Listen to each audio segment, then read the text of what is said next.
មកមិនប្រកដេកជាមួយខ្ញុំដោយសារតែខ្លាំងហ្នឹងម៉ែថ្ងៃនេះហើយគេលែងរើសអើងខ្ទើយឬក៏ភេទទី3ទៀតហើយបើវាថ្លៃថ្នូរមិនមែននាងមកយកប្តីចឹងទេគាត់បានយកនឹងឯងយកមកបាំងមុខប៉ាម៉ាក់គាត់តែប៉ុណ្ណោះតែឥឡូវប៉ាម៉ាក់គាត់ស្លាប់អស់ហើយយើងក៏ដេញនឹងឯងចេញពីផ្ទះនេះតែម្ដងតែកូនកើតអីបានកូនធ្លាក់នៅក្នុងសភាពបែបហ្នឹងហ៎បងនិយាយចឹងសង្ឃឹមថាថ្ងៃក្រោយបងឯងនិយាយពីដល់អូលឺទៀតណាបងឯងគឺជាកូនរបស់ពុកបង្កើតបងឯងតែនិយាយពីអញ្ចឹងឯងហើយបងឯងចង់ទៅណាក៏ទៅតែសម្រាប់ពុកណាអូមិនអាចទៅណាទាំងអស់បើបងមិនចិញ្ចឹមតួអូនជាអ្នកចិញ្ចឹម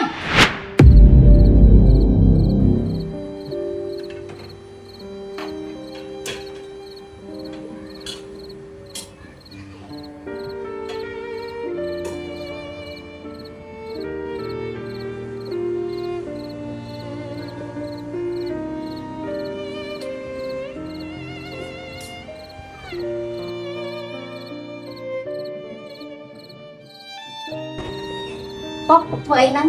អូពុកស្លោតាធ្វើទៅអីពុកចាំកូនអ្នកធ្វើវិញអត់អីទេពុកស្លោហើយឥឡូវនៅសល់តែជាកំពីស្អប់មួយទៀតទេឥឡូវចេះក៏បានតែកូនទៅដួសបាយដួសអីទៀតដាក់ទុកឲ្យហើយមកចឹងចាពុកពុកលើកម្ហូបទៅចា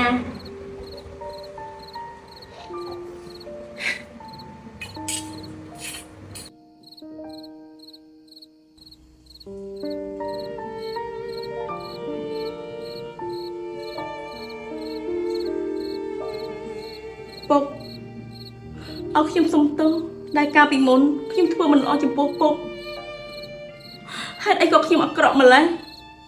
ទោះបីជាខ្ញុំធ្វើមិនល្អចំពោះពុកបែបណាក៏ពុកមិនដែលប្រកាន់ទុកជាមួយនឹងខ្ញុំដែរពុកតែងតែជួយទុកធុរៈក្នុងផ្ទះខ្ញុំតែងតែធ្វើឲ្យខ្ញុំមានអារម្មណ៍ថាមានពុកគឺកក់ក្ដៅណាស់ចាស់និយាយមិនខុសទេមិនថាពុកបង្ការឬក៏ពុកខ្មែរសិតតែជាអ្នកមានគុណទាំងអស់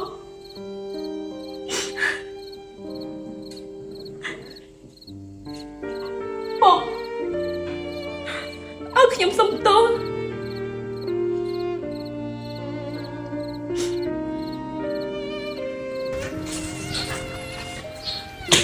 ដឡងកូនថ្ងៃនេះមានរឿងអីបាននាំគ្នាហៅពុកមកហ្នឹងកន្លងណាកន្លងមកកុំខឹងប្រកាន់នឹងខ្ញុំអីណាខ្ញុំធ្វើខុសកន្លងមកណាកន្លងណាចាប់ពីពេលនេះតទៅខ្ញុំសន្យាថានឹងមិនធ្វើឬមិនអត់កន្លងទៀតទេណាមិនអីទេដឡងតាមពិតទៅខ្ញុំមិនដែលប្រកាន់ខឹងនឹងអ្នកទេរឿងដែលវាកន្លងហួសហើយឲ្យវាកន្លងហួសទៅចោលពុកឲ្យខ្ញុំសុំទោសដែលកន្លងមកខ្ញុំធ្វើមិនល្អចំពោះពុកតាំងពីបានពុកមកនៅជាមួយមកកូនមានអារម្មណ៍ថាកក់ក្ដៅណាស់ពុកចេះជួយធ្វើនេះធ្វើនោះហើយពុកជាបង្គោលគ្រួសារនៅក្នុងផ្ទះនេះទៀតកូនសន្យាថាពីថ្ងៃនេះទៅនឹងមើលថែពុកឲ្យបានល្អមិនអីទេកូនអាក្រក់ឬល្អកូនក៏ជាកូនប្រសាររបស់ពុកដែរហើយពុកក៏សុំទោសកូនដូចគ្នាដែលកន្លងមកពុករស់នៅជាមួយកូនមិនបានប្រមាណមានជំងឺឈឺស្កាត់ធ្វើឲ្យវាមានផលវិបាកដល់គ្រួសាររបស់កូនប៉ុន្តែកូននៅតែព្យាយាមមើលថែពុកកន្លងមក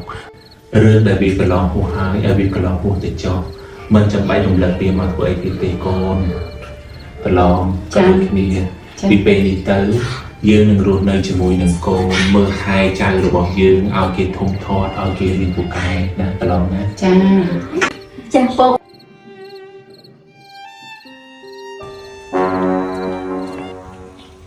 អូនបងមកវិញហីអូយបងមកវិញហើយបងអូនជួយទៅបងចូលទៅក្នុងហ្នឹងតាបង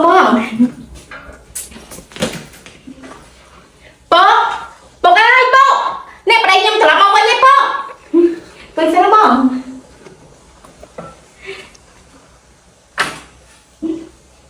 ពុកហើយកូនឯងមកវិញហើយកូនហើយកូនមកវិញហើយពុកហើយកូនទៅនឹងមានហត់អត់កូនមិនអីទេពុកការនេះគេធម្មតាទេគេមិនបានបង្ខំកូនឲ្យធ្វើអីណាទេកូនបាយពុកមករយៈនេះមើលទៅពុកដូចមានសាច់មានឈាមដល់ហើយអញ្ចឹងពុកសុខសប្បាយខ្លះអត់មានអីកូនពុកសុខសប្បាយតើ បងថ្ងៃនឹងអង្គុយនិយាយលេងមួយពុកសិនណាអូនទៅយកទឹកមកឲ្យញ៉ាំ អត់អីកូននឹងអង្គុយលេងមួយប្តីកូនណាធ្វើមិនគ្នាទើបតែមកឲ្យគ្នាបាត់នឹកកូនចាំពុកអ្នកទៅយកទឹកតិចឲ្យកូនញ៉ាំវិញណាកូនណា ចាពុក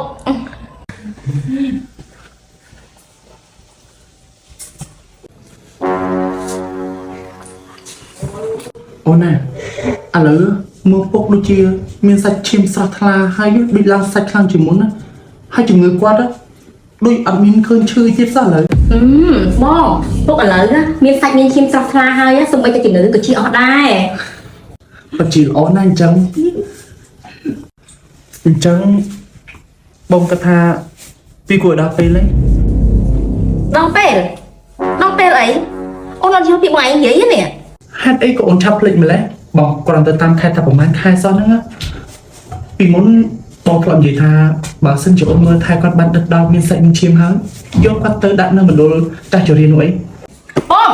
តែបងឯងនិយាយចឹងសង្ឃឹមថាថ្ងៃក្រោយបងឯងមិននិយាយពាក្យណាអូនលឺទៀតណាបងឯងគឺជាកូនរបស់ពុកបង្កើតបងឯងអត់ត្រូវនិយាយពាក្យអញ្ចឹងទេហើយបងឯងចង់ទៅណាក៏ទៅតែសម្រាប់ពុកណាអូនមិនឲ្យទៅណាទាំងអស់បើបងមិនចិញ្ចឹមទុកអូនជាអ្នកចិញ្ចឹមក ុំតាន់អាចខឹងមកអង្គុយសិនមកបងសន្យាថាបងនឹងមិននិយាយរឿងនឹងឡើងទៀតទេ អញ្ចឹងមកសុំជាប្តីល្អបងអូនហើយនិយាយចឹងមកញ៉ាំបាយនៅ បងញ៉ាំពីក្រាមមកហើយ ចាល្មៃអង្គុយនៅនឹងសិនណាអូនទៅយកផ្លែឈើយកមកឲ្យបងឯងញ៉ាំជុំគ្នាមួយពុក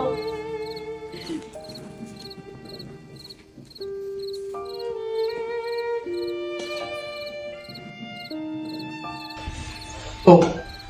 កូនប្រជិះសប្បាយចិត្តណាពេលឃើញពុកពីជំងឺបែបនេះ ទាំងអស់នេះគួរតែអរគុណប្រពន្ធរបស់កូនដែលខំប្រឹងមើលថែពុកទាំងយប់ទាំងថ្ងៃហើយជាពិសេសនាងមិនដែលខ្វល់ពុកទេមិនថាទោះបីជាពុកក្អកឬមួយក៏ពុកមានជំងឺអីក៏ដោយគុំតែបានកូនរបស់នាងទេទើបពុកមានសុខភាពល្អនិងរឹងមាំដូចនេះកូន ពុកតាមពិតទៅកូនអានេះវិញទេដែលត្រូវអរគុណពុកពីព្រោះអីតាំងពីពុកងើបពីឈើមក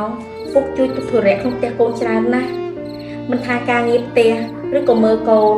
ការងារគ្រប់បែបយ៉ាងណាពុកកូនសន្យាថាពីថ្ងៃនេះទៅកូននឹងប្តីកូននឹងមើលថែពុកឲ្យបានល្អណាពុកណា តាកូនមិនចាំបាច់ចិត្តអីច្រើនទេនាំគ្នាញ៉ាំទៅ ទៅបងពុកពិសាទៅ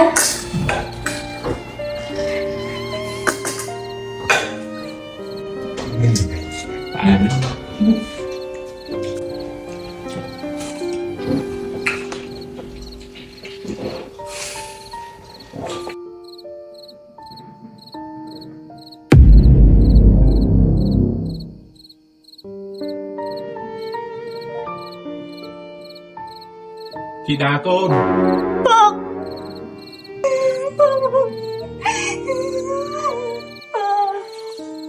con khơi bơm để con thôi mình lỡ đập con cái lợn mơ chết đầy thôi bơm អូថយកូនហើយកូនកើតអីបានកូនធ្លាក់នៅក្នុងសភាពបែបហ្នឹងហ៎ ចាប់ចេញពីផ្ទះយើងទៅ ហើយកុំភ្លេចយកកំណត់សម្រាប់របស់នាងយកទៅផងបងមិនបណ្ដៃធ្វើចឹងណាអូនហ៎នេះខំការជាមួយគ្នារាប់សិបឆ្នាំហើយចាំអាមានអាណិតខ្ញុំមិននឹងកូនទេហ៎ កូនណា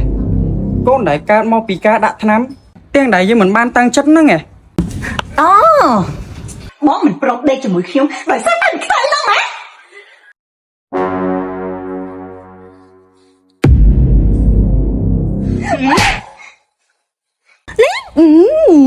ណូសម័យនេះហើយគេលែងរើសអើងខ្ទើយឬក៏ភេទទី3ទៀតហើយដោយសារតែសម័យនេះគឺគេលុបបំបត្តិការរើសអើងឲ្យនាងបើនាងថ្លៃថ្នូរមិនមែននាងមកយកប្តីយ៉ាងទេយើងគ្រាន់តែប្រាប់នាងឲ្យដឹងណាថាយើងរស់នៅជាមួយគ្នារាប់ឆ្នាំណាស់មកហើយមុននឹងតាក់ទងជាមួយនឹងឯងទៅទៀតគាត់គ្រាន់យកនឹងឯងយកមកបាំងមុខប៉ាម៉ាក់គាត់តែប៉ុណ្ណោះតែឥឡូវប៉ាម៉ាក់គាត់ស្លាប់អស់ហើយយើងក៏ដេញនឹងឯងចេញពីផ្ទះនេះតែម្ដងតែអើយអូថោអូយអញស្ទះត្រង់ងាប់ឡើយអើយតែមិនប៉ាតែឯងពិតជាថោកទាបណាស់ហេតុអីក៏ឯងយកយើងបាំងមុខហ៎ឯងថោកទាបទាំងពីរនាក់ហ្នឹងយើងមិនចេញបើឯងចង់ឲ្យយើងចេញពីផ្ទះនេះឯ សម្បត្តិនេះឲ្យយើងរួមទាំងកូន នេះគ្មានសិទ្ធអីទាំងអស់ព្រោះនេះគ្មានអត្តសវល់ជាមួយនឹងយើងទេផ្ទះក៏ជារបស់យើងហើយកូនក៏ជារបស់យើងនេះមានត្រឹមតែខ្លួនចេញតែប៉ុណ្ណោះ ហើយពួកឯងពិតជាថោកទៀតណាតើឯងចង់សាកមែនទេតើដៃមនុស្សស្រីនិងដៃពេទ្យទី3ដូចយើងនេះតើមួយណាធ្ងន់ជាងមិនយ៉ាងឯងមិនឆាប់ចេញទៅនៅមកកាសដល់ណាទៀតហ៎តើបង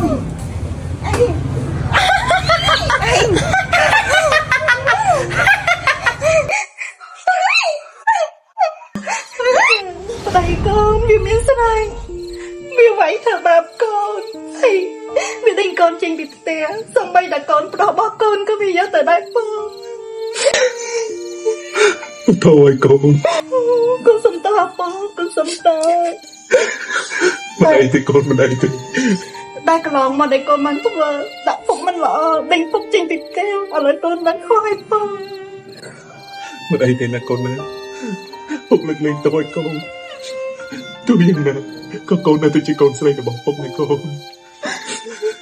កូនមិននៅជាមួយពុកវិញណាកូនណាចាំពុកនិយាយជាមួយបងប្រុសរបស់កូនអោ ចាបងកូនអរគុណបង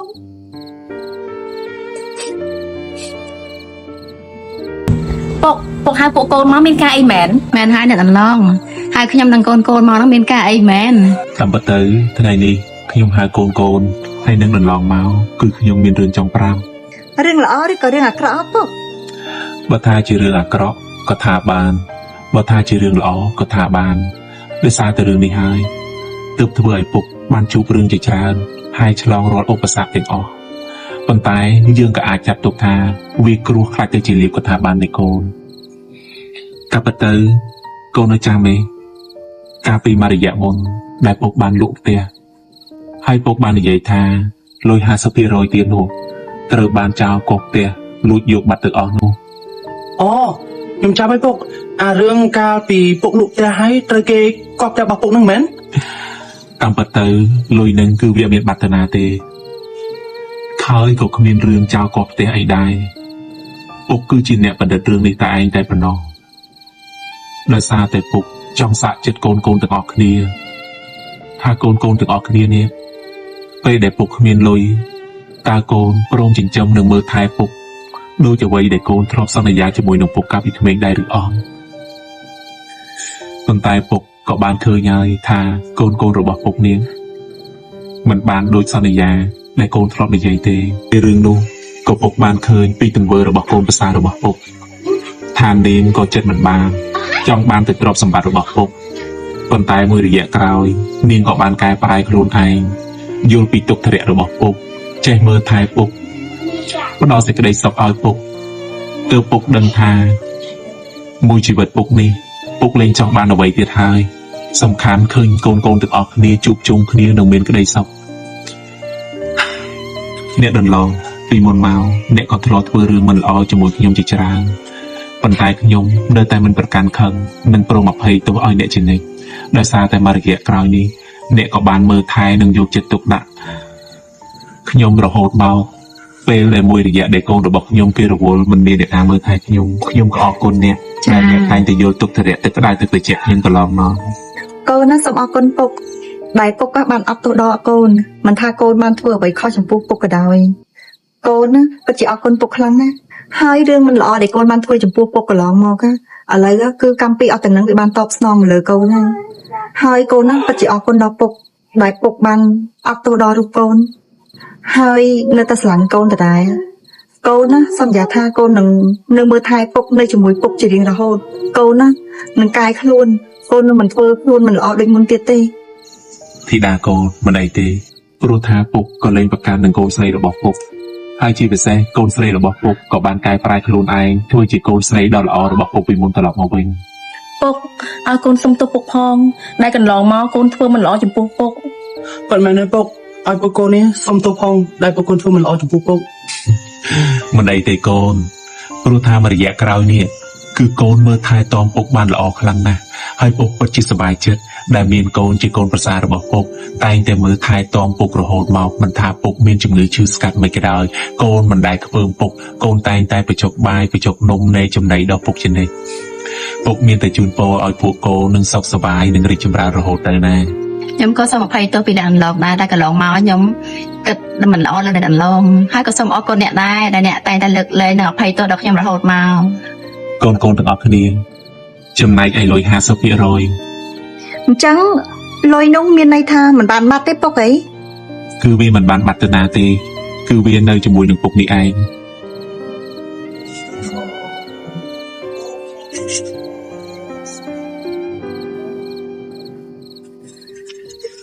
ហើយថ្ងៃនេះពុកក៏បានគិតអស់ហើយថាពុកនឹងបកគលលុយទាំងអស់នេះឲ្យពួកកូនទាំងអស់គ្នាស្មើគ្នាដើម្បីយកទៅធ្វើជាមុខរបររកស៊ីដើម្បីបរិយាដើមទុនរបស់កូនបន្ថែមហើយពុកសង្ឃឹមថា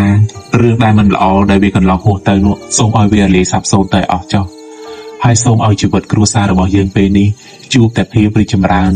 និងរុងរឿងរហូតតទៅ ពុករាល់ថ្ងៃនេះពួកកូនរវល់ការងារណាស់មិនទៅបានមើលពុកទេហើយបងថ្លៃក៏គាត់មានការងារហើយក៏អាសាចុះទៅមើលកូនគាត់ដែរបើនិយាយទៅនៅក្នុងផ្ទះអត់មានអ្នកណាទំនេរអាចមើលថែពុកបានទេប៉ុន្តែមានម្នាក់ដែលមើលថែពុកបាននោះគឺម៉ាក់របស់ខ្ញុំបើសិនជាពុកព្រមណា មែនហើយពុកបើសិនជាពុកយកម៉ែក្មេងរបស់ខ្ញុំទៅក៏មិនទៅខកតអីប៉ុន្មានដែរហើយណាមួយគាត់ក៏បានកែឲ្យដែរគាត់ក៏ជប់លេងល្បែងដូចមុនដែរហើយណាមួយម្ដាយក្មេងរបស់ខ្ញុំក៏គាត់មានម៉ែច្រើនឆ្នាំដែរហើយអញ្ចឹងពុកមានតែគិតគូរជាមួយគាត់ខ្លះទៅ ពួកកូនទាំងអស់គ្នានេះចេះតែយ៉ាងម៉េចហ្នឹងមកបង្ខំពុកនេះពុកចាស់ហើយ ពុកព្រមទៅ